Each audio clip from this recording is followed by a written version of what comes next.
Hello, one and all, and welcome to the final Hot D podcast. Once again, as always, I'm joined by DJ Fella, and in this final one, we're just going to be going over the series as a whole. We were going kind of episode by episode. We may have raised some issues in each one that were later taken care of, but in that regard, I think it's only best to just jump right into it and kind of just start our discussion and our back and forth on House of the Dragon as a whole. Does it measure up well? What our final scores are? And, probably most importantly, how does it compare to Game of Thrones? I think the answer to that final question is pretty obvious. I mean, it depends. Like, are we comparing it to Season 1 of Game of Thrones or the entirety of Game of Thrones? That's true. The entirety of Game of Thrones is something that's hard to compare to, though, because there are few things that have gone from that level, from those highs to those lows. With that said, this season of House of the Dragon, I don't think, like, there definitely been some talks comparing, like, some of the more outlandish scenes in the show, saying, like, this is Season 8 levels of writing. I don't know if House of the Dragon has gotten that bad. I would say it's like Season 6 to 7 levels of terrible writing at this point. Which season did the Sept get blown up in? That was 6. That was 6? Yeah, it happened. That episode was right after Battle of the Bastards. Okay, then I would say that this show absolutely hits Season 6 levels. Okay, so we are in agreement along that, because the first 4 seasons are great. Season 4, though, even then, as a book fan, you see it kind of, like, giving you some worry in some regards. But, anyways, if we were to compare, though, from House of the Dragon Season 1 to Game of Thrones Season 1, it's an interesting comparison, though I would wholeheartedly say that I think Game of Thrones is the superior show. Yeah, which it's a little bit of an unfair comparison, of course, because Game of Thrones has even like if in my head when I think of Game of Thrones, I think of the first 5 seasons basically, and that's a fantastic show for 5 seasons, whereas House of the Dragon has only had its establishing season. Comparing Season 1 to Season 1, I think Game of Thrones takes it no problem. Yeah. No questions asked. Though, here's kind of like an interesting, and this can kind of delve us back into like House of the Dragon, but what were your thoughts? I've noticed that online, some people, and I say some, quite a few people, took issue with like the time skips and whatnot. And my thought process was like, obviously time skips are like never good.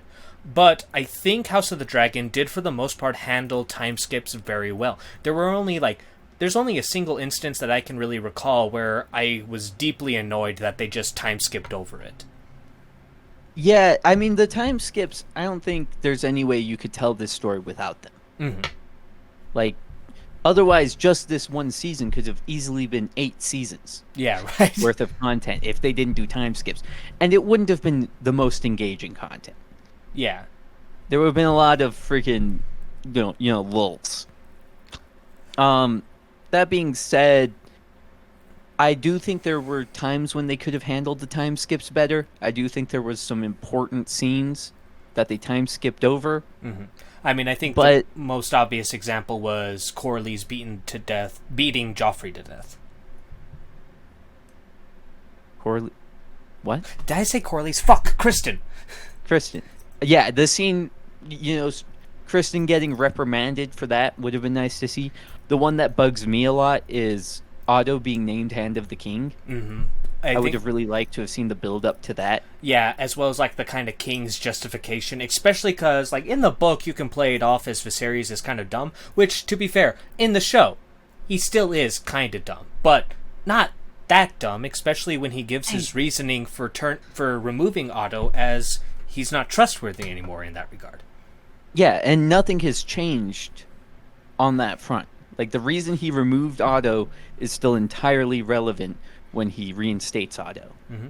It makes I really would have liked to have seen Viserys' justification. But I will say, as much as I love Paddy's performance as Viserys, I do think Viserys was written incredibly, just bafflingly, almost unbelievably stupid. Mm-hmm.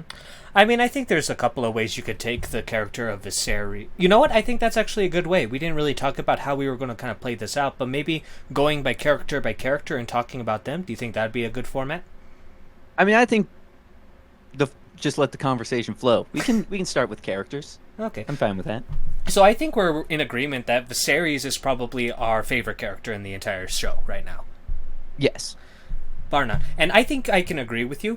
A part of me wonders if he's not so much an idiot, but just his devotion and love for his daughter was blinding him from making the obvious better decisions.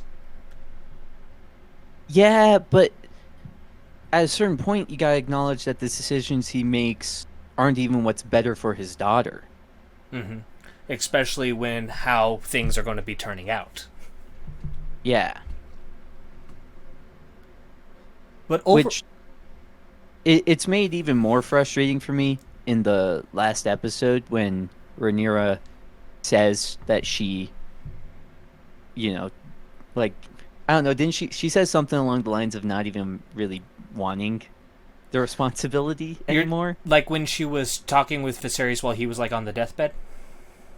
Yeah, that's what it was. Yeah, she kind of like said, "Why did you do this to me? If you want me to do this, I need your help." It was along those lines. Yeah, and I'm like you can step down. You could have still. I think at that point she still could have stepped down. Oh yeah, I mean, I'm trying to think of like abdicating from the throne and if that's happened. I can only think of one instance where a prince abdicated, not wanting to take the throne, but he died with his father, so it's not like that came up as a big issue later on. Well, and I think Rhaenyra abdicating would be very different from the rightful heir. Mm-hmm. Like the firstborn son, I should say, because there was, some people contest the fact that she's the rightful heir. So her stepping down wouldn't be nearly as controversial as a firstborn son stepping down. Indeed, because then there's a bit more turmoil in it, whereas if she stepped down, it would be returning to the norm for the culture of Westeros. Yeah. But back on Viserys, I wish some of his scenes, I felt like his intelligence as a person was sacrificed for the plot throughout pretty much the entire season. I think that's a fair assessment in regards to his choices, especially, it's kind of interesting, because as much as I do prefer the show version, the benefit of the book version was that he was not an idiot, but he was just blinded in regards to his family. He was completely oblivious to the daggers that were being drawn under the kitchen table and whatnot, or the dinner table. With this more kind of Viserys, who is a bit more understanding of everything that's going on, it can come off as odd, but I think for the most part his actions are somewhat justifiable because he is doing what he thinks is right, and I think he is still bit what's the word I'm looking for, blinded to just how far these characters are going. Or to be fair to him, maybe he wasn't misjudging them in that regard, because this whole thing is, at least in the show continuity, is being started by misinformation and accidents. Like, a lot, so far the dance is seeming very contrived in how it's playing out in regards to the war actually starting. Mm-hmm. Because, I mean, you have Alicent, who misinterprets him speaking when he didn't even know he was speaking to Alicent. He was delusional and thought he was speaking to Rhaenyra and spoke about the prophecy, but he spoke about it in the worst way possible, to such a point that she thought, "Oh, I changed my mind. I want Aegon, my son, to take control of the realm for the sake of the realm." And it's just, oh. And then throw on top this most recent thing. While I've come to understand and actually kind of enjoy the switch of Aemond accidentally killing Lucerys compared to the books, where it seems very concrete that he did it on purpose, but, George will just sit back and go like, "Oh, unreliable narrator, fuck off. If we can't trust everything in the book, then what was the point in writing the damn thing? Fuck off." I like unreliable narrators. Some of my favorite books are told by unreliable narrators. And it leaves, you know, a fantastic example of an unreliable narrator is the Dark Souls series. Oh god. But here's the thing, I don't like the Dark Souls stories really.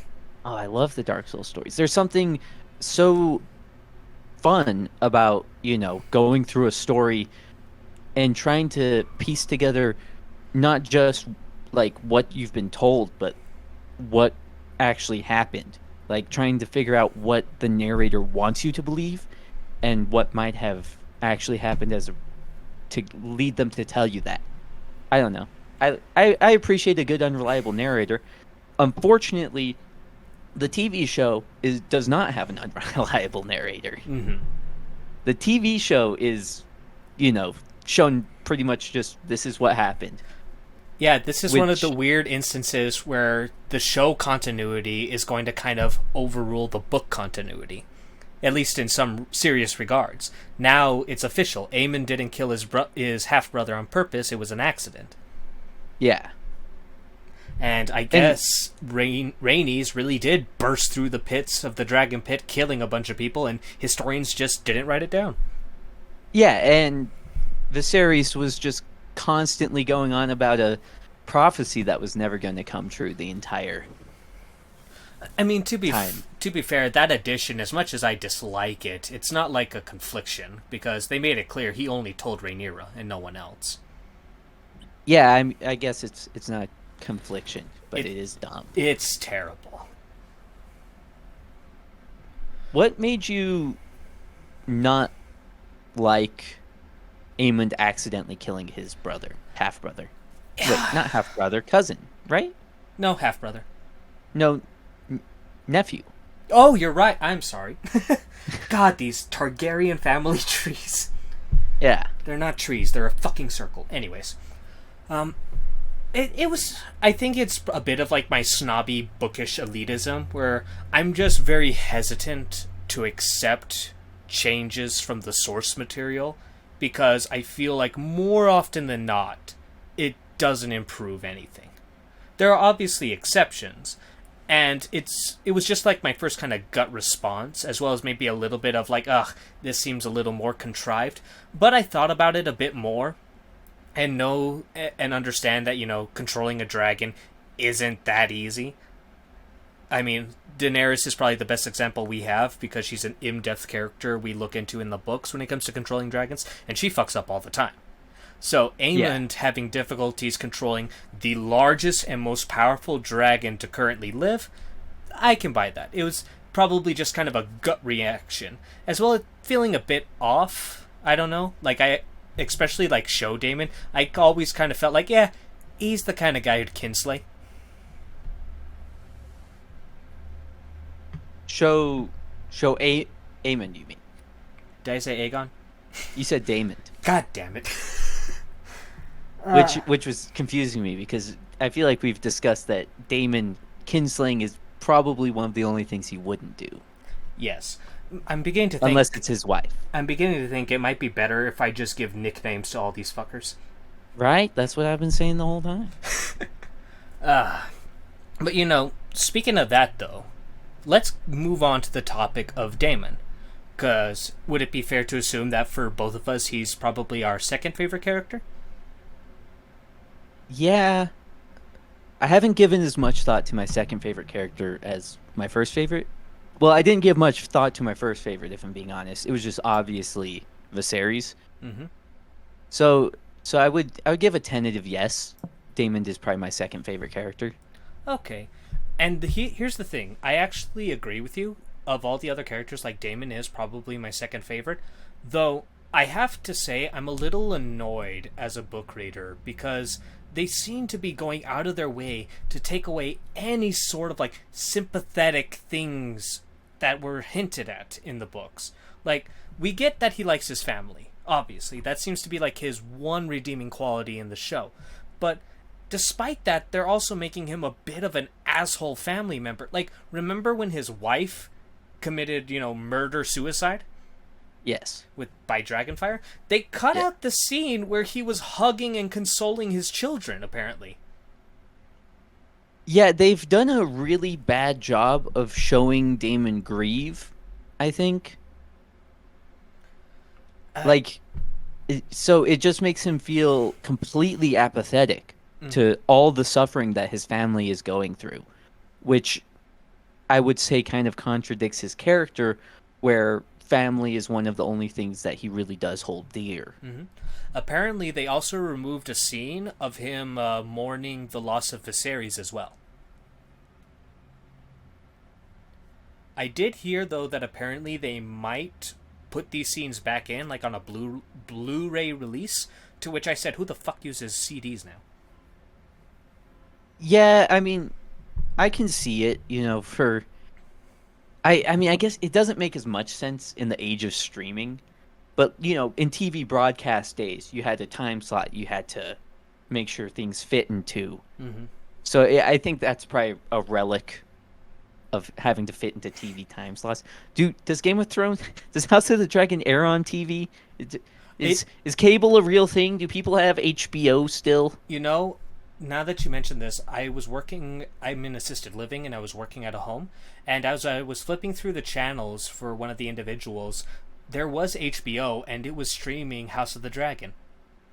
Well, there you go. So they probably had to cut it to fit into the TV time slot, and This, so adding it in later makes sense. yeah, might as well add it to the streaming. But, anyways, Yeah, it might as well have just been there to begin with on streaming, but what are you gonna do? I'll complain. Now we get to rewatch it and look for all the new scenes. Yeah, that's the thing. I don't know if I'm going to be rewatching House of the Dragon. I'll have to decide when season 2 is closer. Yeah, unlike Game of Thrones, season 1 for me was not strong enough to really grab me by the gonads, you know? I enjoyed a lot of moments, but there were still a lot of terrible moments that made me hesitant, roll my eyes, and just shiver in one regard or another. Yeah, I mean, as we've been saying, pretty much one an episode. The only, objectively, the only episode that doesn't have a major fuck up was episode 4. I think that might be correct. That's the one. Of course, it's the episode where Damon almost fucks his niece. Oh yeah, episode 4. Yeah. Yeah, episode 4 was solid. But it wasn't that great No, of an episode, Like it didn't have any like completely retarded scenes, but the episode as a whole I don't remember being anything too special. Although I think I might have said it was my favorite episode right after it came out.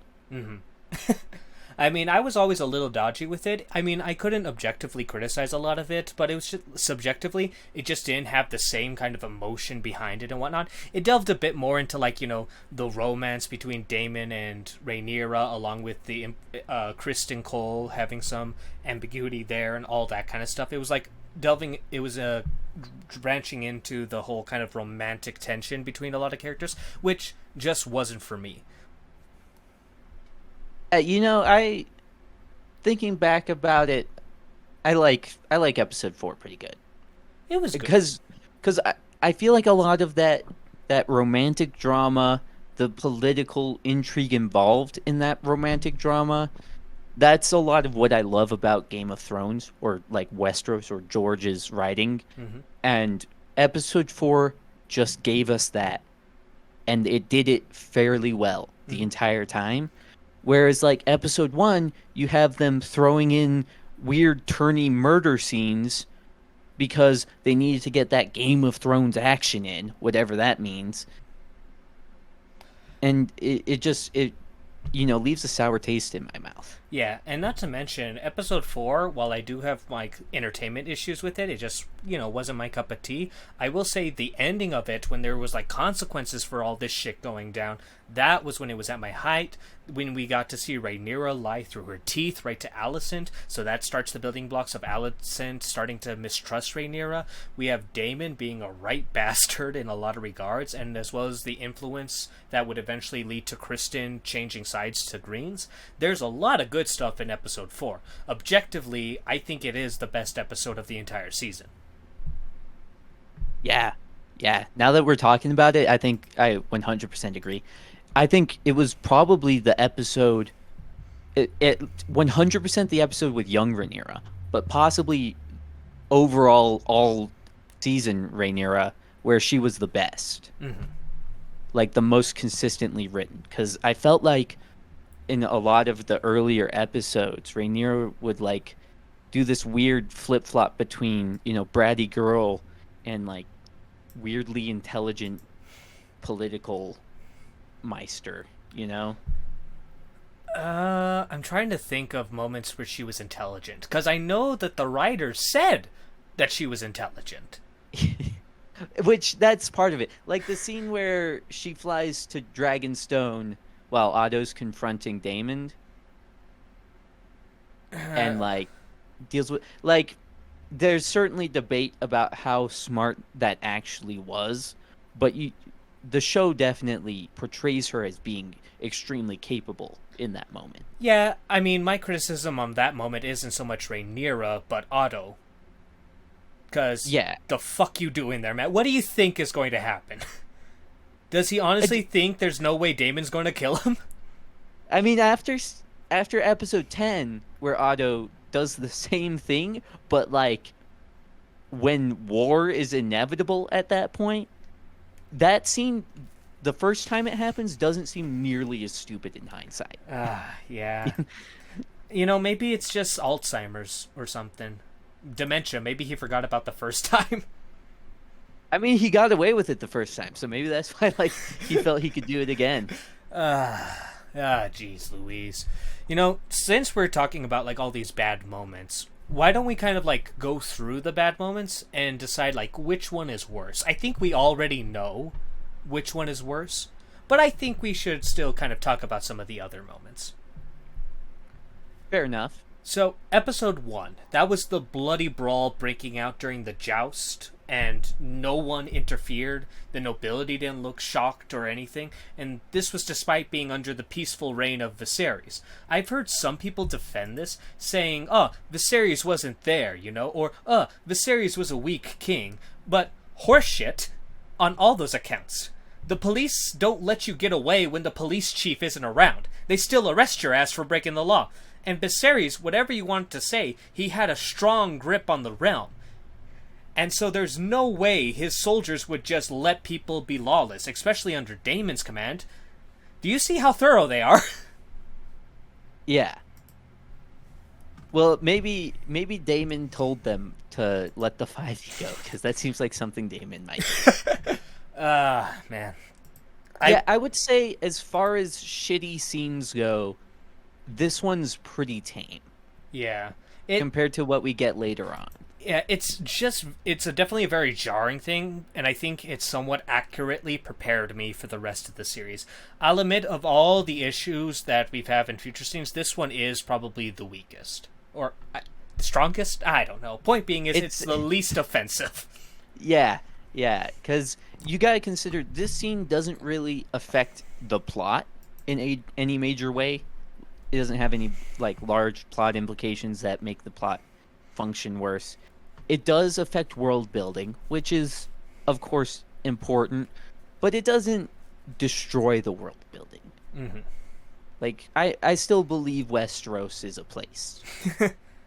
After watching it. I have to say though, I kind of want to go back. I feel like we talked about it a bit, but maybe I should. But I kind of want to bring it up again now. So the scene where Viserys' wife was giving birth to the soon-to-be stillborn, I gotta kind of think back on it. I still have issues with that scene in regards to Viserys. And my main issue with it is that he seems to take no effort in regards to like mentally prepare his wife for that, like talk about it or something along those lines. He's just like, all right, let's get to cutting. And it's just they portray it as him like being very conflicted with this entire situation, but his orders and kind of his actions during it kind of seem like a bit of an opposite take. Yeah, I will say that scene seems worse after having watched the rest of the show. Because when you're watching it the first time, you don't know that much about Viserys as a person. So I wasn't sure how he would act. Definitely, I would say by the end of the show, knowing who Viserys is, I think he would act very differently than he does in that scene. But I won't be too harsh on it because it's a really like hard situation for anyone, and when you're in a situation that requires that much, I don't know, it's that emotional. It's hard. Characters can get kind of wonky to write because, like, what is Viserys supposed to say to her? Like, hey, we're about to kill you. Good luck. I mean, something, because for all we know, what's going through her mind is they're about to cut her up for no good reason. Like, yeah, literally. I guess you could say they're gonna save the baby, but I mean, I don't know. It's because who knows how she's going to react when he says they're gonna save the baby by killing you. Like, she might not like that. Well, he might be thinking it's better to just, let it happen. I don't know. that's the I thing. think they should have drugged her up a little bit more before they started dicing. A bit more milk of the poppy. Yeah.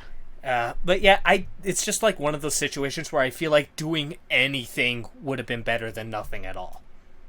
Maybe so. But anyways, so that one's, so I wonder, I'm not ready to add that to, like, bad scenes, but it's one that I personally am not a fan of and have begun to dislike even more. The other scene I took issue with in episode 1 was the gold cloaks rounding up criminals team. Yeah. They portrayed that real weird.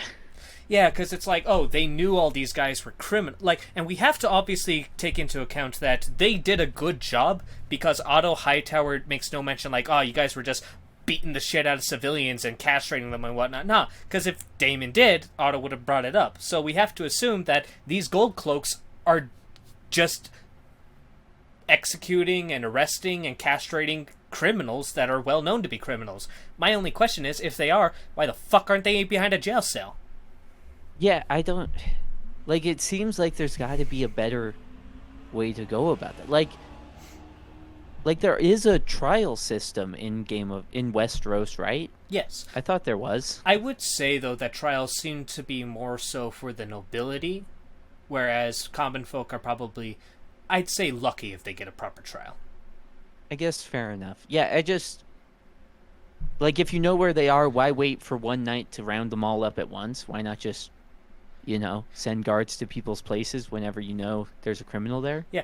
You know what? Probably a better way to do about that, maybe have them, like, break into an area like that fighting pit that we see in episode 9 with the kids with the filed teeth. Have them break into one of those, or a drug den where someone's cooking up crystal meth or whatever. Have them break in. Everyone in there's like a criminal. Then, like, their brutality is like, okay, like, it's a bit more in our heads, or it's a bit more properly portraying, I think, what we're supposed to get from this. Yeah. Which I guess you could also say the Gold Cloaks had been slacking off because they didn't have proper leadership for so long. And so when Daemon was put in charge, he built them up into, the substantial force that they became, and then had them go and basically fix all the mistakes they had made in the past. Maybe, but if that's the case, it's not really properly portrayed in that regard. I'd say, dare I say, that for most people who are watching this, probably would just assume this is how the Gold Cloaks are. Yeah, this is just how they operate. They out here. Especially when in Game of Thrones, we see the Gold Cloaks, like, break down brothels and kill babies. So, I think the Gold Cloaks might just be murderers. Yeah. Yeah, so that scene, I mean, there are defenses you can make of it, but overall, I would say it could have been done better. Okay. But in regards to good scenes for the first episode, I keep kind of changing things up, but anyways. We're getting through it. Yeah, piece by piece. Maybe this isn't going to be as short as I thought it was. No, it's going to be really long, because there's no end goal. Now, in regards to the first episode, though, we've talked about the bad scenes. Does anything jump to your mind as far as, like, a good scene? Good scene, episode 1. Because I can think of some okay scenes, but I can't think of any good scenes. Yeah, the first episode didn't really have anything that blew me away. Mm-hmm. And I think that's somewhat to be expected. It's the first episode. It's setting everything up, introducing the characters, helping us kind of understand them in that regard. So I think it makes sense that there's not really any scenes in the first episode that really struck out to us. And instead, most of the scenes kind of like seemed a bit off for our incredibly critical eyes. Yeah, I mean, I would say you probably want to have some, hook in the first episode, but I would probably assume the writers thought that like the tourney scene was their hook. Yeah. so so yeah, I would say the first episode is definitely lacking like a hard hitting scene. Mm-hmm. I mean the opening scene in Harrenhal Oh, is pretty cool. yeah, there we go. We get to see Jaehaerys, the old king. I'm very sad that his beard's not super long, though. I didn't care about his beard because obviously I haven't read the books. That's because he didn't read the books. That thing went all the way down to his knees. He looked like a wizard. So, with that squared away, episode 2, obviously, we just mentioned it a moment ago, Otto Hightower parlaying with Daemon Targaryen. He looked like an absolute buffoon, and I cannot take him seriously as an intelligent individual if he's willing to do stupid stuff like that. Yeah. I don't have anything to add to that, really. Just, yeah. What did he think was going to happen? Daemon would, of course, after the threat of war, turn over the egg. No problem. He respects me. Yeah, thank God the princess decided to show up for some reason. And save his ass. Yeah. Alright, but episode 2... Oops. I'm thinking about like any good scenes for episode 2. I think, like, despite what the writers initially wanted me to think, I thought Rhaenyra naming Kristen Cole to a member of the King's Guard was handled for the most part okay. You think? It was okay. I mean, I guess from the perspective that Rhaenyra isn't very concerned with politicking at this point. Like, at all. At all. That, yeah, that was a decent scene. I mean, but there wasn't anything in that scene that I would say was really fantastic. But with the, as I'm kind of like running through the episode now, beat by beat, there was the scene where Alicent and Rhaenyra are kind of just chatting. Like in the Great, I'm assuming it's the Great Sept of Baelor. And in regards to like just the back and forth between the two, and how Alicent, in a way, like, she's a very religious person, like, recommends for Rhaenyra to kind of just pray in regards to, like, the mother. And her mother, I should say, not the mother. And Rhaenyra just kind of, like, bursts into tears. And it's just, like, she's finally, like, kind of beginning to, like, mourn the loss of her mother. It's, like, hitting her with a bunch of bricks as she was kind of trying to keep it pent up. Yeah. Yeah. And it was nice to just have a moment to process a character's death, which is something that kind of begins to lack in the later episodes. Mm-hmm. Lionel Strong speaking to the king about, the best possible action was pretty good until, like, someone told him the queen's back, and she's like, she was gone? No, the princess, sorry. Yeah. Yeah. Like, did nobody tell him? Yeah, nobody told him that she fucking hopped on a dragon and took off. Yeah.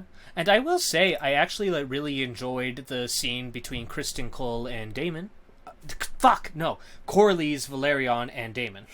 At the end. I'd have to give it a rewatch now that I've seen the rest of the show. I wasn't a fan of it on first watch, but I think I would warm up to it more now. Mm-hmm. I mean, I think Corlys in general is a bit of an uphill character in my regards, as well as just kind of like the certain situation. but I feel like if I close my eyes, it's a good scene. I I feel like Corley's was a really good character that I really liked up until the bastards were born. Right? Because there's no confliction there. Yeah. Moving along, though, we get to the next episode, episode 3. Now, in this, there's one small bad scene and one large bad scene. Bad scene. Yeah. The first, small one. Rhaenyra kissing the boar for, 10 seconds. That was just weird. I don't know why they had that. Yeah, the reason that I would say is not just a small bad scene is because it was used to give such important character development. Mm-hmm. And that scene should not have developed a character, not the way it was portrayed. That's right. So you say that there's a lot of character development, but isn't that more so what the writers were trying to parlay onto us by the importance of that scene? Yeah, but I think that you can see it in her. I think her character does change after that moment. I guess becoming a bit more kind of determined. Yeah, I mean, because there's the boar scene and then the scene where she sees the heart, and then I kind of feel like that was the flipping the switch where she's like, okay, I'm going to be the queen now. Yeah, but the reason I am somewhat willing to forgive it is if you just knock yourself out when it starts, maybe you'll come to and it'll be a 1 second scene instead of 10. Yeah, she only got attacked for half a second before Cole, managed to freaking get up on his broke ass legs and run across and freaking 50 feet in between them and get the boar off her. Yeah, doing his actual fucking job as the Kingsguard. Yeah, because remember, Cole fucking died at the start of that scene. But moving along, though, the scene that I would personally deem even worse than that was Daemon not fighting against the crab feeder, but that entire battle in general. Yeah. My first problem with that battle is the core concept. One guy baiting out the entire army is insanity. What? Why? Yeah, even if Daemon is, and he is, the most important guy to gun after, he is not so capable that you need to send the entire army. Send 10, but just don't have them go in a single file line. Yeah.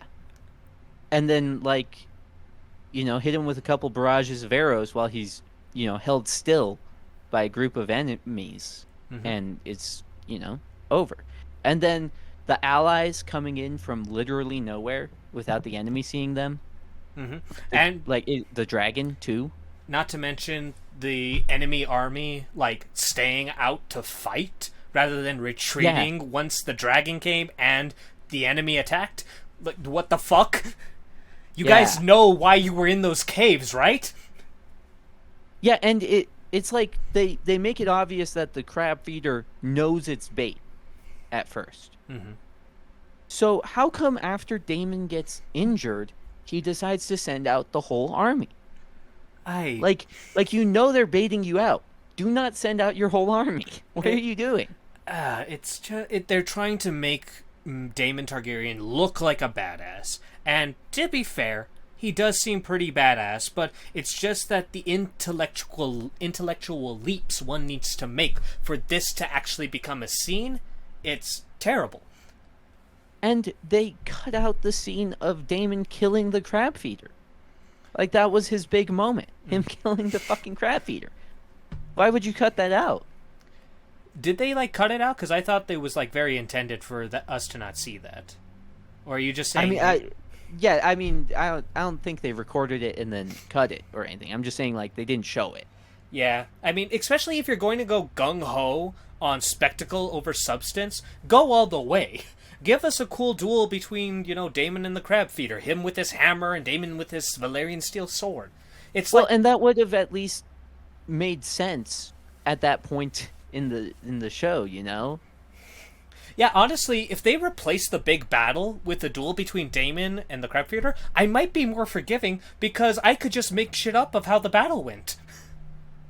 Yeah. Yeah. You know what? This actually reminds me of the...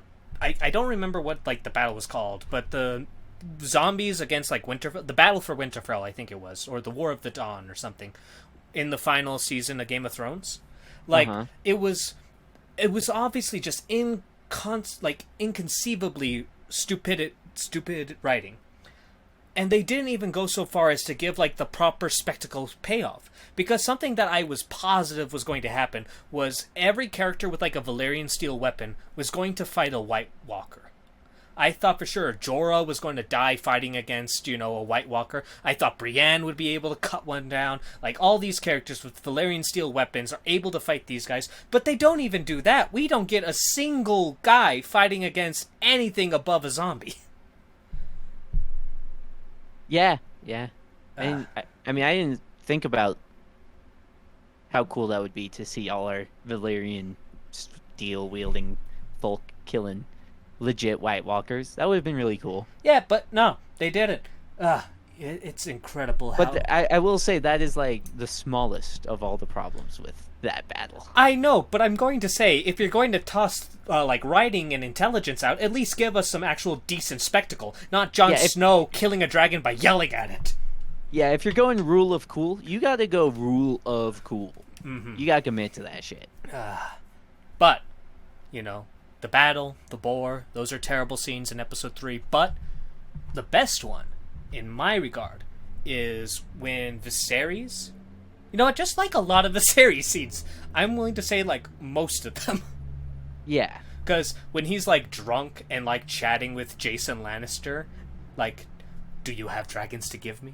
Or when he, like, snaps at Otto Hightower about how sick he is of politicking. Or when he's, like, trying to, like, having difficulties killing the stag. And, oh, God, the scene with him and Alicent next to the bonfire. Ugh. Yeah, the bonfire scene, I would say, is my favorite scene from this episode. But you're absolutely correct. Every single scene with Viserys in it was fantastic. And this was before his character had been turned unbelievably stupid for me. Mm-hmm. So this is peak Viserys in my mind. Yeah, it's really good. I greatly enjoy it. We already talked quite a bit about episode 4. Not really any bad scenes, but still some really good scenes. I think in regards to like Viserys and Daemon's kind of back and forth, that was pretty good. And I felt like actually intimidated by Viserys when he was like standing over Daemon and he had the cat's paw dagger. Yeah, Viserys did, the dragon came out for sure. Mm-hmm. I think, and he still has like some funny scenes as well. Like I think at the very beginning, this was the one like when Rhaenyra like offers like, Daemon, would you like to see was it Alicent? Alicent offered the tapestries, and Viserys was like, would you like to see them? Oh, yeah. And Rhaenyra said, I would like to. And he's like, oh, well, go ahead then. Yeah, because he was all fucking pissed off at Rhaenyra. And Patty, well, you were gone from us too soon. That's also the scene where he farts. Yeah, and I don't know I think you mentioned this before, but going back to like the first episode, remember when they were like castrating someone? They did, like, apparently add a fart. I didn't notice it, but yeah, they did. I went back and, like, listened to it very closely, and, like, son of a bitch, they did. Yeah. It's amazing. I love it. But now, episode 4, objectively the best, but episode 5. Fuck this episode. It's not the worst, but I do not like that, because this is the one where Kristen Cole beats a man to death in front of everyone and receives no punishment. Yeah.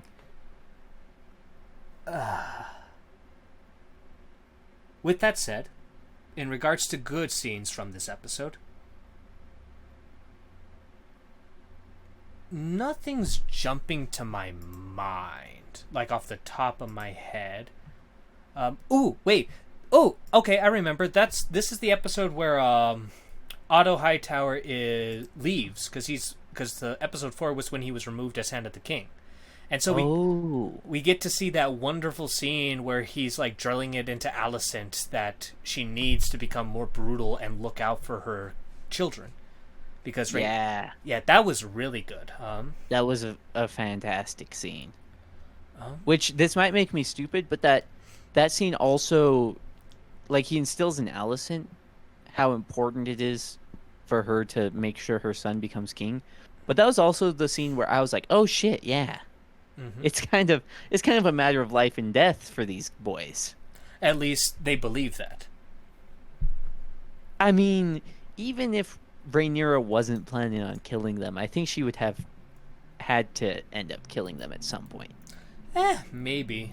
We'll never. I mean, Heinz, hypotheticals. The Dornish, for some reason, don't kill their son, so maybe there's something to that, liberal logic.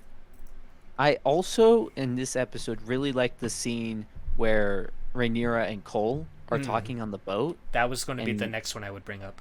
Yeah, and Cole's like, let's run away and get married. And she chooses duty and is like, but we can still fuck, right? And Cole's like, what? No. You made me break my oath and risk my life for fucking? Yeah. And this also, it makes the scene where the princess and Cole sleep together better in hindsight. Yeah. Because there's some, like, really proper consequences for the way the princess acted in that scene.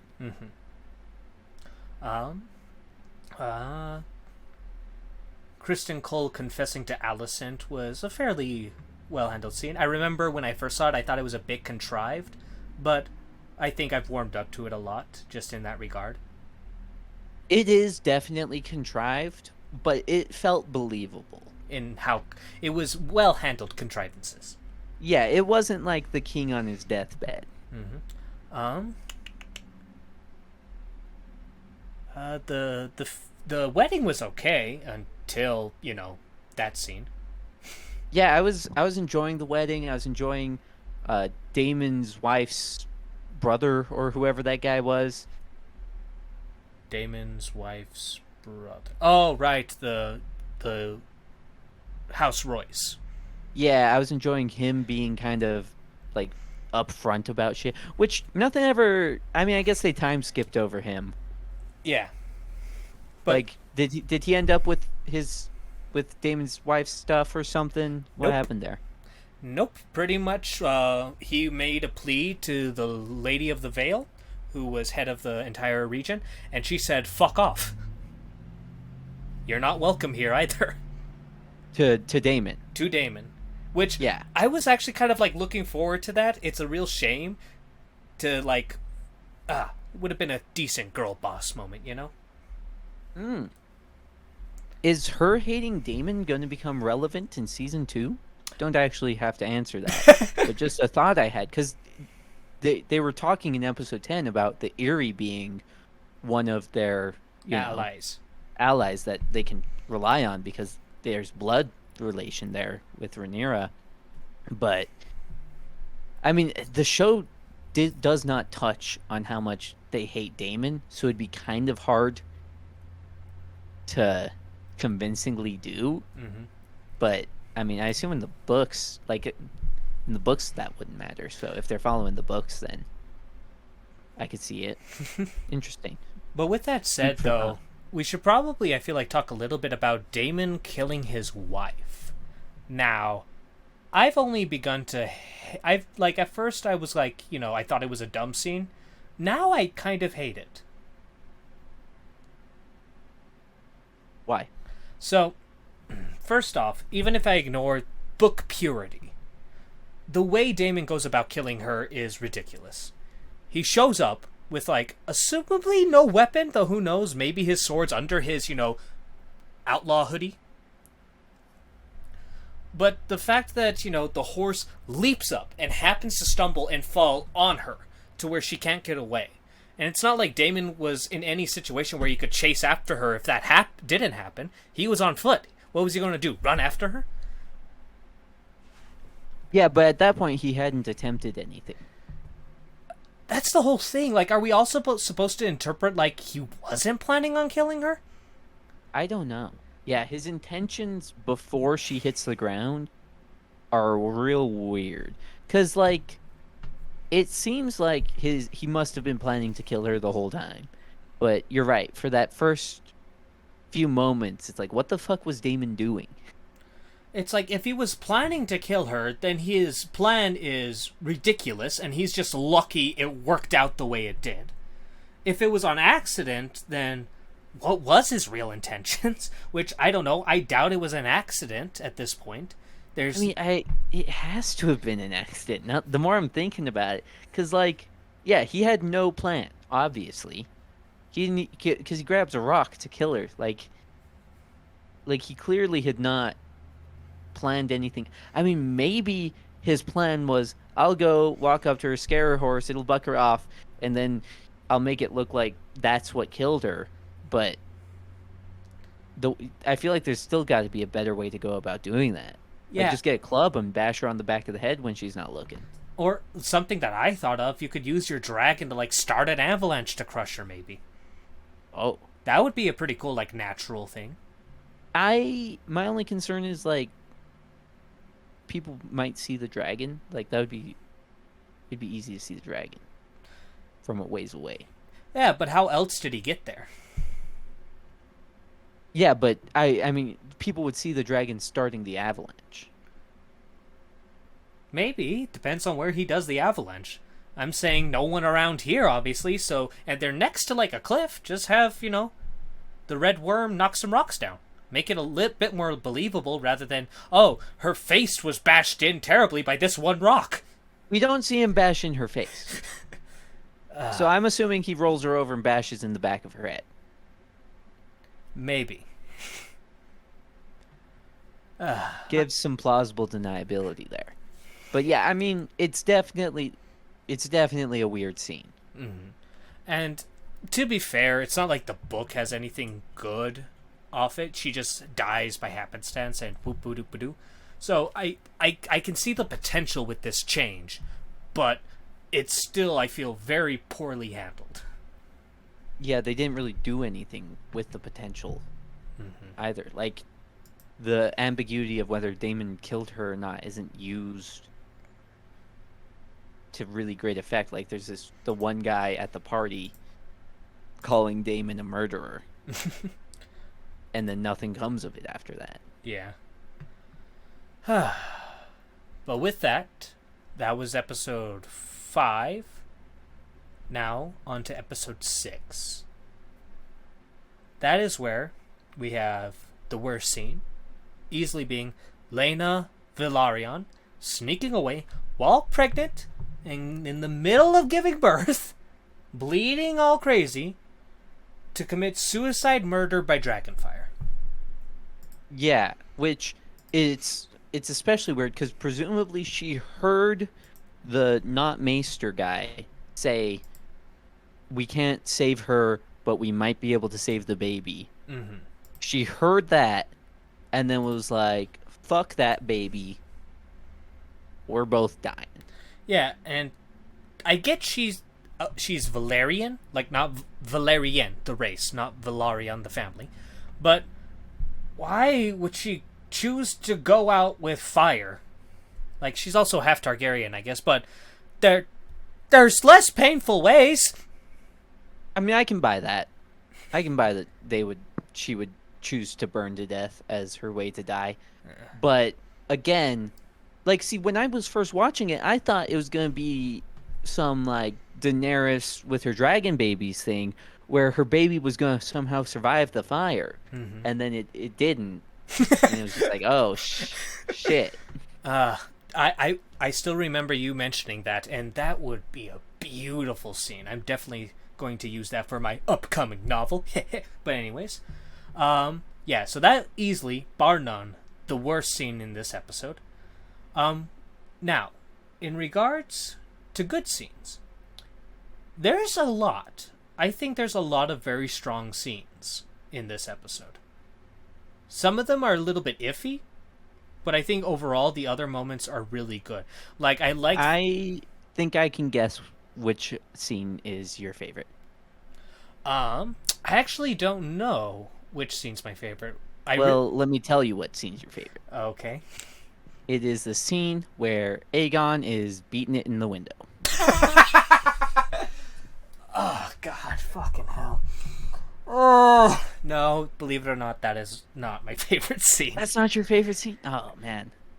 I thought I had you pinned down on that one. I really enjoy the one take scene that they do after Rhaenyra gives birth and she's walking with Laenor. Just like from a directional standpoint, I'm very impressed with that because one takes are something that's not at all common, sadly. The Dragon Pit scene with the children was okay for the most part. We again get some... Ooh, I did like the scene between Alicent and Viserys when she's like pointing out, these are obviously bastards. And Viserys, like, obviously he knows, but he's just kind of blinded in keeping his daughter's right to inherit, that he's looking over such an obvious, act of treason. Yeah, again, I have never been fully in love with or convinced by Viserys being blinded to his grandchildren being bastards. Mm-hmm. But I don't know. Yeah, because I definitely think... Because that's the whole thing. I think it's not confirmed one way or another, because we don't ever have a situation where Viserys can really have this kind of talk legitimately. So I think something that would have been a good idea is to have him and Rhaenyra address this between the two of them. Because he can't say... Like, he can't admit to Alicent, like, oh, yeah, they're bastards, but I want Rhaenyra to inherit. Because, that's going to spell trouble for the future. So I think if they had a scene, like, cut out the woman burning alive with the baby inside her, and have that scene where Viserys and Rhaenyra talk about the whole situation. But I'm not convinced that Viserys, like, I don't know. Maybe he would have. Even if he were to acknowledge that they were bastards, maybe he would have kept Rhaenyra as the heir. I mean, here's the thing. We either have to believe he's so blinded by his family and how perfect they are that he chooses to think that those crackers really are the offspring of Rhaenyra and Laenor, or he knows that they're bastards and still thinks it's best for Rhaenyra to take the crown. My thing is that Rhaenyra having those bastards seems like a betrayal of trust on a large enough degree for Viserys to be like super fucking pissed at her, and for that to lead to something. Yeah, I think there definitely needed to be some sort of like culmination between the two in that regards.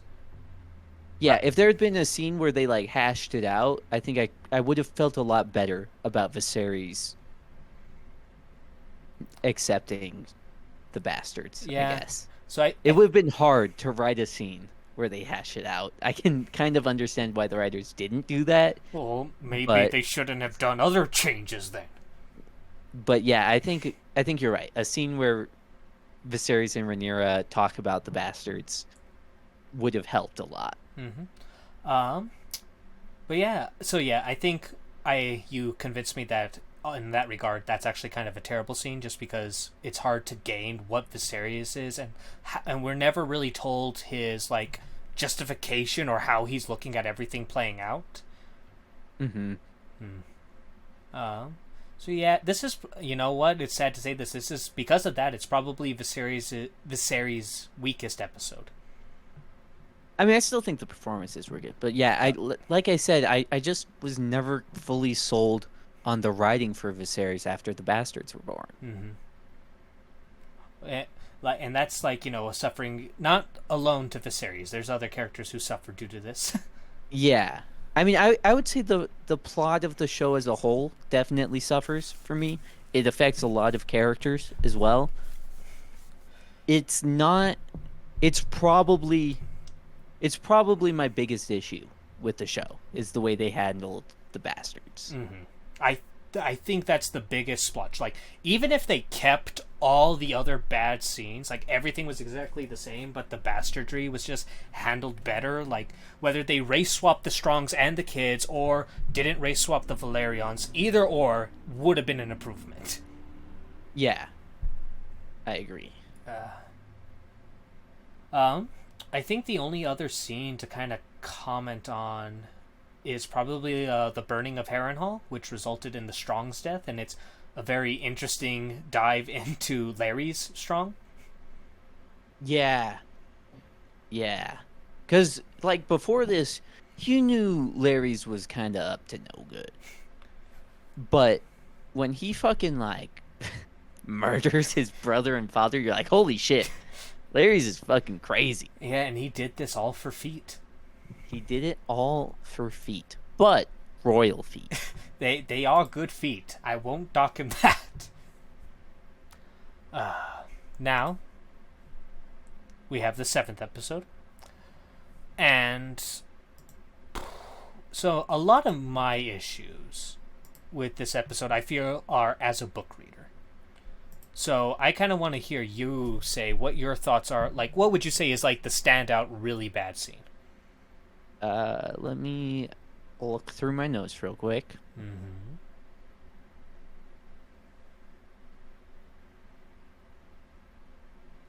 Let me just put some noise here so that way our listeners don't click off. Right. Do. Hey. That's going to get me copyrighted. Copy strike. Yeah, I am pretty good at what is that fucking... Jeopardy. Jeopardy, there we go. I don't know why I couldn't think of the word. You know what? Maybe for the future, if I ever do this again, I can have like some of my original music playing in the background. So, I would say that definitely one aspect of the episode, I don't know if you could call it a scene, is the way they handled, like, the whole dragon stealing. Mm-hmm.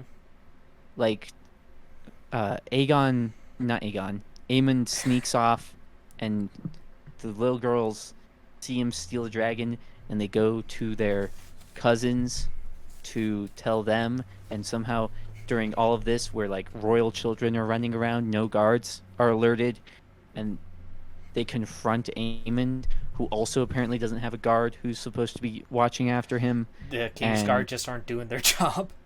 Not even just the Kingsguard, but all guards at this point. Everyone's still sleeping, apparently, despite a dragon roaring and flying around. Yeah, the biggest dragon on Earth roaring and flying around. Yeah, that's definitely a bad one. Though, I think that is the worst scene in this episode. Second place. Again, it's hard to call it a scene, because it's kind of just a culmination of several scenes. I think we can narrow it down to the confrontation between the children, because it's that instance where you would think there'd be some sort of adults around. But my thing is, if they could have convincingly got us to that confrontation, then I liked the confrontation. Mm-hmm.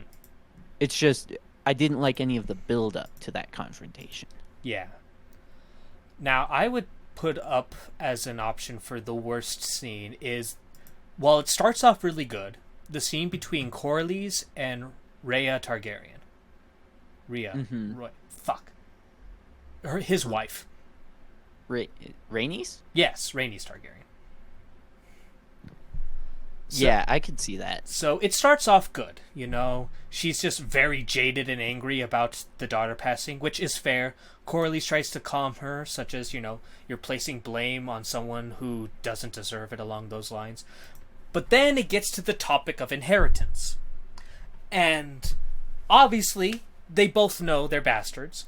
They couldn't make them think they were legit because that would make them stupid. And they obviously don't want to make these two characters look like idiots. So instead, they give Corlys the most contradictive motivation they possibly could have for his character. Yeah. He says that history does not remember blood. It remembers names. Here's the issue, Corlys. once that kid, who's not even of your blood, sits the Iron Throne, he's not going to be a Velaryon. He's going to be a Targaryen. So his motivation regarding names is bullshit. Yeah. And then you're also making it so the heir to your seat is just some kid who has nothing to do with you. Which... So again, same thing with Viserys. Like Corlys should be fucking pissed. Any normal human being would be pissed. And so, maybe I'm overusing this, but it's very lucky or contrived for Corlys to be so willing despite this fucked up situation. And the worst thing is, like, obviously the race change of the Velaryons is a key issue to this. But there is still a way. They could have kept the race swap and made this situation okay. So all they needed to do was make Corlys pissed about it. And make Corlys want to change the inheritance for his own blood. But Rhaenyra, and this can show off Rhaenyra being, a bit of a political, not genius, but a little more political savvy. Rhaenyra then offers Corlys the marriage pact between her kids and his granddaughters. Thus, and not just that, not only does that handle the whole kind of legitimate blood situation, but she can also throw in that once Jacaerys sits the Iron Throne, he will take the name Velaryon. That's all they need to do. Do you think that last part is excessive? I think, and this might be crazy, but I think they would need to go a bit crazy with it in order to, like, calm Corlys down. Because Corlys, like, think of it this way, he's been snubbed so many times at this point. His wife and child were jumped over to succession in favor of Viserys. Viserys then picked someone else instead of his children to marry, and now his son was cucked. 3 strikes, you're out. And especially it goes into like that whole history doesn't remember blood, it remembers names. Yeah, I mean, I think that's fair. Like, show him flying into like a crazy rage, and then have Rhaenys offer him some good deals to calm him down. Or hell, would this affect his brother trying to take the throne when he gets wounded? I think you could still sell that. I think it would be harder, though. I think you could still sell it. It would be harder, but I don't think it's an implausibility. Mm-hmm. And I would say that losing his brother getting beheaded is way smaller of a loss than having Corlys' character make no sense. Yeah.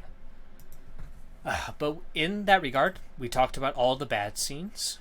Were there any particular good scenes from this episode? I mean, the scene where Vhagar gets stolen is pretty cool. Yeah, I think they handled it really well. I think it was an appropriate change from the source material of the book. They made it a bit more impactful and kind of made Vhagar much more menacing in that regard, which I think was a good deal. I also did enjoy the kind of like scene in the banquet hall or the throne room or whatever after the whole altercation between the kids. Yeah, I wish they had maintained the development that Alicent's character went through during that scene, but it was a solid scene. Yeah, it was good until the queens were in that, standoff. Or the queen and the princess were in that standoff. Someone should have done something. Yeah, that should not have lasted nearly as long as it did. But yeah, so now, what are your thoughts on Leonor's quote-unquote death? Is Leonor's death in this episode? It's at the end of this episode. No. Is it? Episode 7. Apparently I just didn't take any notes on that. Are you sure? Yeah. It's that episode. It's at the time mark like 56 minutes. Huh. I mean, so at this stage, that still has extremely large potential implications for future episodes or for the next season, because we don't know what they're going to do with Laenor's dragon. Yeah, neither of us do. Yeah, because who fucking knows? It's up in the air. So obviously I have a bias because this is obviously a massive change to the books and the source material.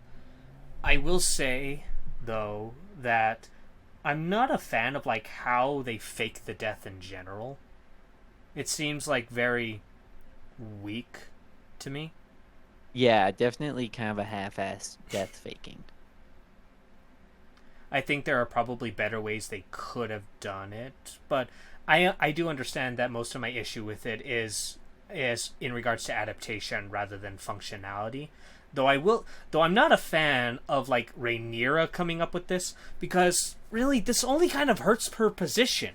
It doesn't really hurt it, I guess, since we know how the season ends, but it was a risky ploy for debatable goods. Like, the reward was not worth the risk. Yeah. Yeah, I mean, I guess marrying Daemon, it's a little too late sort of situation, and losing pretty much one of their most powerful allies is almost guaranteed. But like, luckily it wasn't. Right, for some reason it wasn't guaranteed. I definitely think they should have put a lot more effort into making sure the death didn't look like it was their fault. Mm-hmm. Like, that should have been higher on their priority list, rather than whatever Damon's line is, like, oh, they'll fear what we might do to them, or something like that. Mm-hmm. It's ridiculous. So, yeah, episode 7, after going through it, I think it's a fairly weak episode.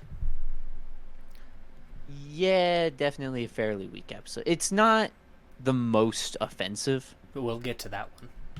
Well, but just generally speaking, I would put episode 7 in a similar category to what was like maybe episode 1. Mm-hmm.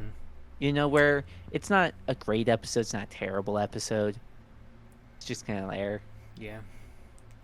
Yeah, I want to say, though, I think it's kind of bad because, think about it, we were supposed to be talking about scenes that we liked, and we kind of like, and it was my fault, granted, but we kind of then delved back into a bad scene and just started lambasting it for the most part.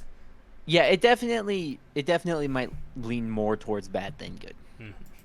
But with that, the next episode, episode 8. And that is, to this day, my favorite episode. But, obviously, the worst scene is the final scene where Alicent misunderstood Viserys talking about a prophecy that is never going to come true. Yeah. With that said, it's a contrived scene, probably shouldn't exist, but god damn it, almost everything else in this episode is perfect.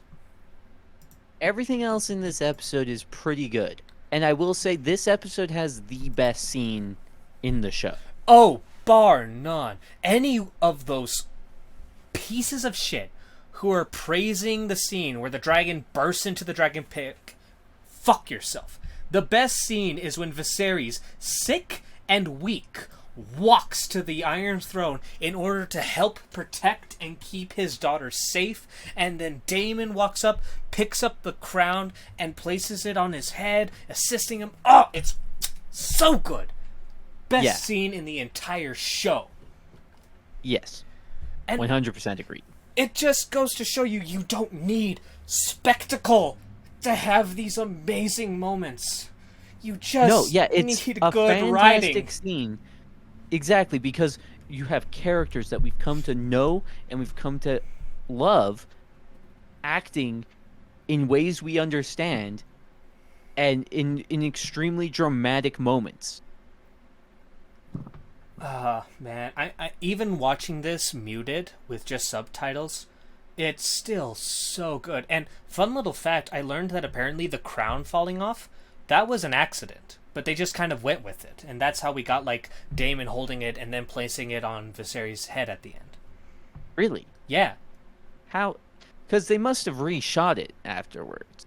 possibly. Like, because they get a good angle of the like crown on the ground, and then Damon picking it up and stuff. Maybe. You know what? I wouldn't be surprised. Like maybe it wasn't that perfect, but they dropped the crown, and they still kind of go with it, and they're like, "Hey, that was really good. Let's start doing it that way now." Yeah, that's kind of what I would think. But that's cool that it just a random happenstance sort of thing. Mm-hmm. Oh god, I love that scene. And a lot of the other episode really good in all regards. Like I said, just that final bullshit. I'm not a fan of a lot of the dinner. Really? Yes. Like I mostly in regards to Alicent and Rhaenyra. Oh yeah, right. Because they make peace. Yeah, them making peace. I'm like, we are so far past that. We are so far past you two making peace. Mm-hmm.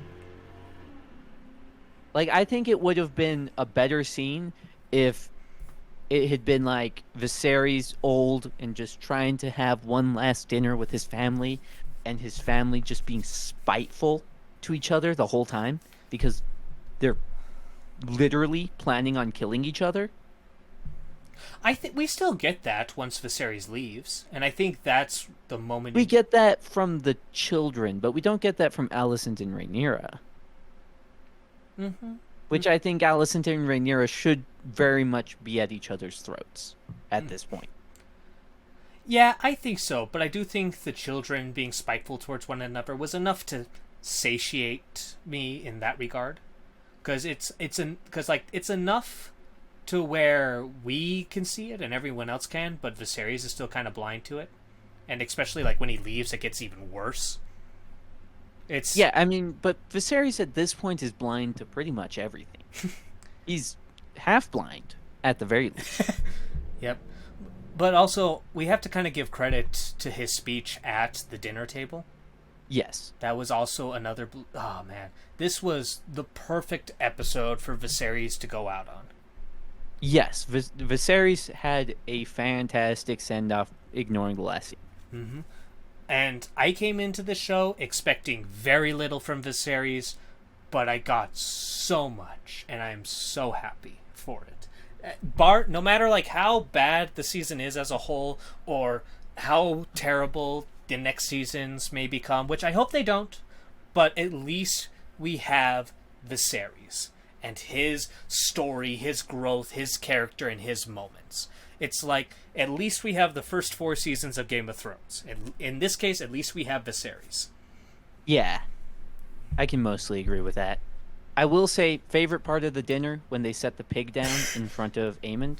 Dude, we were so proud of ourselves when we put 2 and 2 together. I'm still proud of that one. Dude, we should be. It was amazing. I feel like a smart boy. And now, we're on to the worst episode. Episode 9. Without a doubt, the worst episode. Now, I actually, I have a list. I wrote a script, I recorded it, my editor's working on it, and I go through all the episodes with the exception of 4, and I put the bad scene for each one of them. For episode 9, I put just all of episode 9. But especially that dumb dragon scene. Yeah. I mean, there are like moments, like not scenes, but moments that I kind of like. Like a lot of stuff with Aemond in this episode. Aemond was... And his interactions with Cole. Like, I liked some of those moments. Mm-hmm. What about the feet scene? That was pretty good. The feet scene is my favorite scene in the entire show. For obvious reasons, of course. For obvious reasons, of course. But yeah, for the most part, it is just not a good episode. It's painting Aegon as such a deplorable character when I would have much rather had a more sympathetic one. Because now he's just Joffrey 1.0, as you said. Like, he's not quite to that level of despicableness yet, though he's really close. You know what? He actually might be worse, because I don't think Joffrey ever raped anyone. He just mutilated some whores. Yeah, and Joffrey didn't have bastards with sharpened teeth and fingernails in fighting pits. Yeah, maybe Aegon is worse. He's just like... Yeah, Aegon's kind of a fucking monster. Oh, damn it. Which, it goes to the whole thing we've talked about a little bit, where they're very much, I think, making the Greens seem like the bad guys, and the Blacks seem like the good guys. Mm-hmm. Which I would say is probably largely motivated by, like, the political undertones of the Greens being conservatives and the Blacks being progressives. But that's speculation. I'm not going to lean into that too hard. I mean, I will give credit, because in regards to the books, like, in the books, everyone's pretty terrible. But nobody reads the books and comes out thinking the Greens are understandable, you know? Because without, like, and that's the thing, everyone talks about, like, oh, you know, the way they wrote it, it's clear they favor the Greens. But my entire time reading the book or listening to it, I was like, wow, the Greens are bastards. They're the bad guys. There's, like, no real nuance to the Greens. They're, especially because Alicent is kind of the front page person for them, and she's just depicted as, like, the evil stepmom. It's like, nah, if they're favoring the Greens, they're doing a terrible job at it. Mm-hmm. Which I will say, Alicent is the one character that makes it seem like the Greens might not be, you know, cartoonishly evil bad guys. Because they do make Alicent have a more reasonable motivation of, like, she's just trying to save her children's lives. Mm-hmm. I think they take it too far at times and make her become too sympathetic to Rhaenyra when she should be very much more focused on saving her children's lives. Mm-hmm. But I will give them that. If they were trying to make the Greens less of bad guys than the books, then I think they did a good job with Alicent. Yeah, and also I'd give Aemond also brownie points because, like in the books, it seems to be very much portrayed that he killed his nephew on purpose, whereas in the show, it's clearly an accident. I'm curious in the next season if he's going to, like, confess that it was an accident, I didn't mean it to, or if he's going to be, like, too proud and not wanting to, like, feel like he made a mistake or show he made a mistake and said, yeah, I did it. Is he more likely to confess to lie about kinslaying purposefully? I think that's kind of interesting. But, yeah, I mean, I honestly do prefer the Greens of the shows just because in the books they're mustache-twirling, you know, baddies. On the topic of Aemon, I will say I don't think he regretted killing his nephew because, oh shit, I did a kinslaying, I killed my nephew, that's bad. I think it was like the implications of what killing his nephew means, in that, like, okay, now we're going to war, and mommy's gonna be mad. You know what? I actually saw a meme, and it wasn't, like, super nuanced, but it was an episode of Family Guy. And Peter Griffin in this episode, in the meme, apparently just assaulted a child. And so when Lois shows up, he runs up in a tree. And it's just so perfect. Oh, man. I'm sorry. It's more of a visual thing. A joke's never good when you have to repeat it to someone. Yeah. I got the gist of it.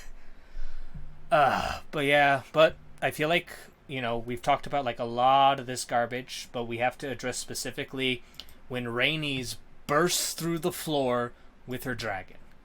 So, yes, obviously, I was more forgiving of it because, like, you know, maybe, like, I assumed that was the only way out. When you are correct, there are other exits because Rhaenyra had her dragon walk into a different way through the dragon pit. And presumably, Rhaenys could have gone through that same way. Yeah, or who knows how many ways. Like, it was just a random cave. The implication there to me is that there's a few caves Most likely. leading out. It doesn't matter if there's a few, though. So long as it's there, that one, it makes her look like a terrible human being. And, like, we have to understand, like, what's her motivation here? Because, obviously, it's not to join the Greens. And at this point, thanks to the next episode, we know she has no intention of joining the Blacks. If she did have the intention to join the Blacks, she would have torched all the Greens. It's not because she thinks that peace can still be derived. Because, again, if she did, how would bursting through the floor and killing all those people help peace? Wouldn't do much good. It's just like, oh, no matter what motivation you give her, this makes no sense. Oh, no. Her motivation is clear. Her motivation was, I deserve a girl boss moment, too. No, that's the writers. And so she had her girl boss moment, and it was glorious. It is unprecedented shit.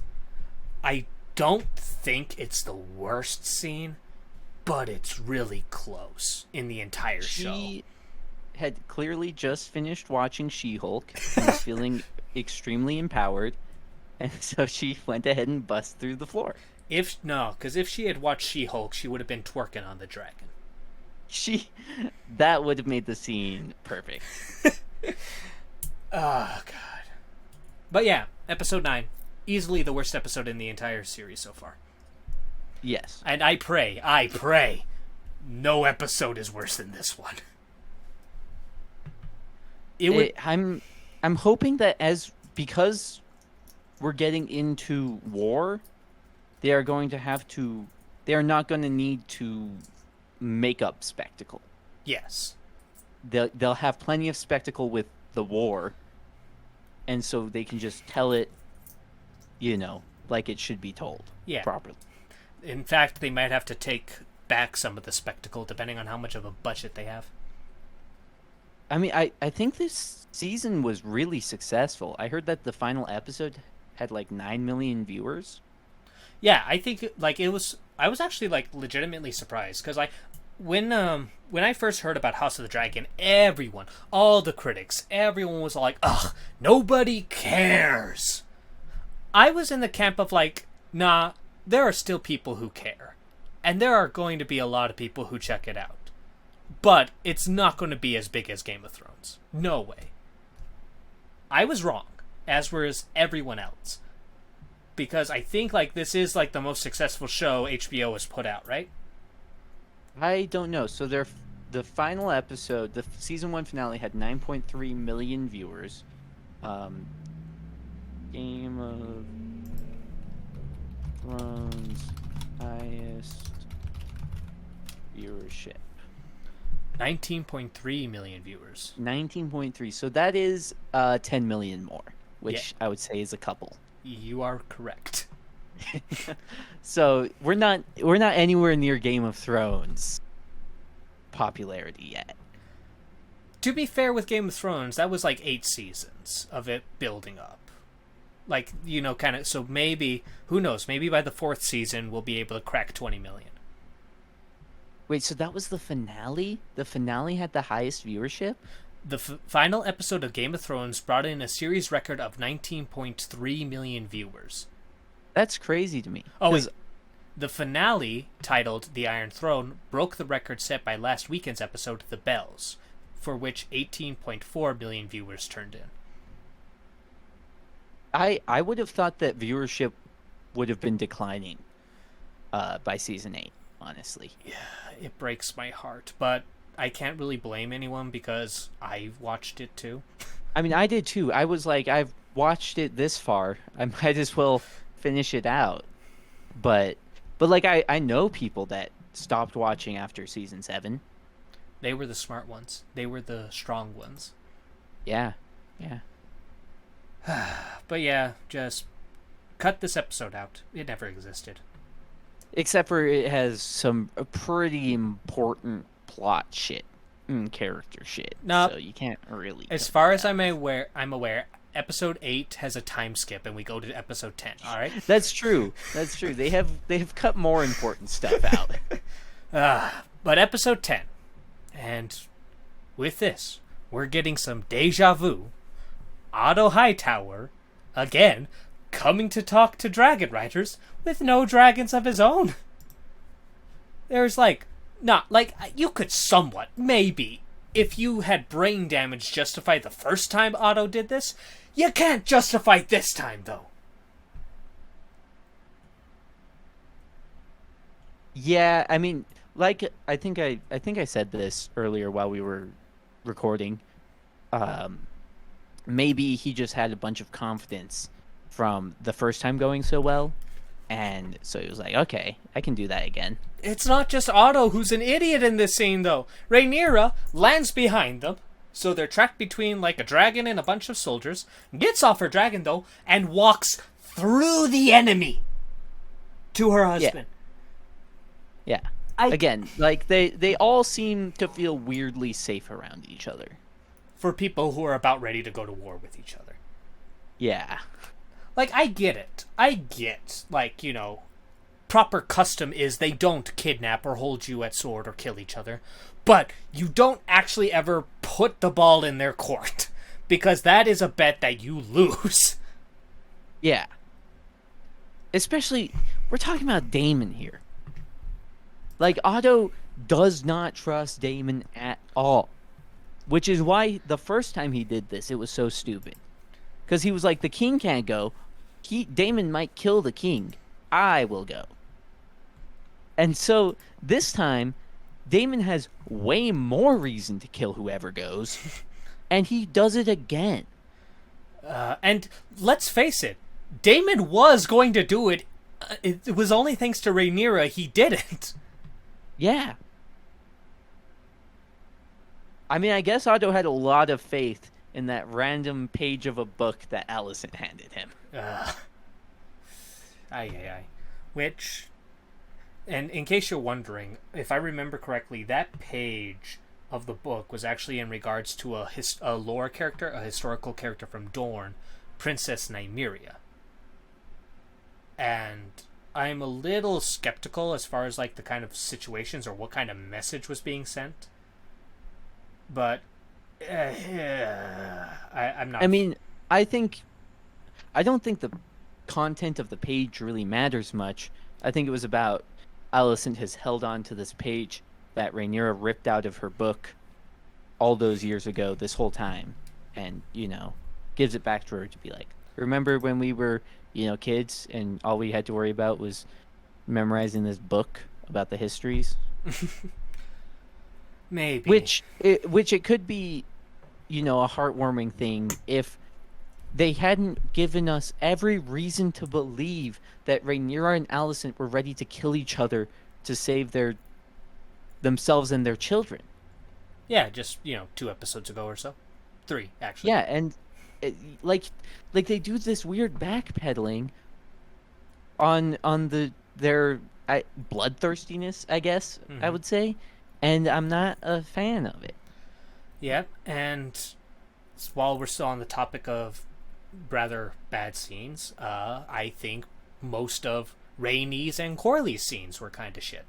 The issue... Well, so Rhaenys is a problem this entire episode because of her scene in episode 9. Mm-hmm. Like, that scene taints every scene with Rhaenys in it for the rest of this episode because she's a fucking mass murderer. Yeah. You just have this mass murderer standing off in the corner of the screen like it's no big deal. And, like, we're supposed to, with the entire Valerians, we're like, oh, will they, won't they? Will they support the Blacks? And now, granted, I knew they were going to support the Blacks because I read the books. But was there ever a moment in your mind where you thought the Valerians weren't going to help the Blacks? No. Mm-hmm. We wouldn't have much of a show if the Valerians didn't help the Blacks. Like the civil war that comes after would be awfully short. Yeah, it's... I will say, when Corlys, like, comes and starts, like, talking shit, that was pretty good. But still... Also, you know, show a little more sympathy when your brother dies. Yeah, I mean, again, I don't think that he had that much love for his brother. maybe that's just I guess that's just much of a foreign concept to me. I am privileged in that regard, I guess. No, I can relate to it, you know. But with that said, I do think overall everything else in the episode is pretty good. Like there's a couple of bits here and there. Like I think it's weird that Rhaenyra is like no plans until I'm done popping out this baby, and then we had the little talk about Jacaerys being a bit of a dick to Lucerys. But those weren't. Yeah. But those didn't like shake the foundation or anything. Yeah, if anything, I would say like the brothers fighting thing. That's more of just surprising character development. Like, oh, I didn't realize the characters were like that. But I think we can agree on what the best scene. And you know what? I take it back. Not the best scene, but just the best scenes coming back and forth and back and forth. And pretty much all of the best moments in this episode are Storm's End. Everything that takes place in Storm's End is great. Yes. The only issue is that we're supposed to believe that Daemon was able to book it and fly off with his dragon before Lucerys did. Other than that, everything else is fantastic. Yeah, that's just that was a weird thing. Like Aemon just fucking. I guess as soon as Luke got escorted out, Aemon was just fucking sprinting. He was doing a full Keemstar. I'm fast as fuck, boy.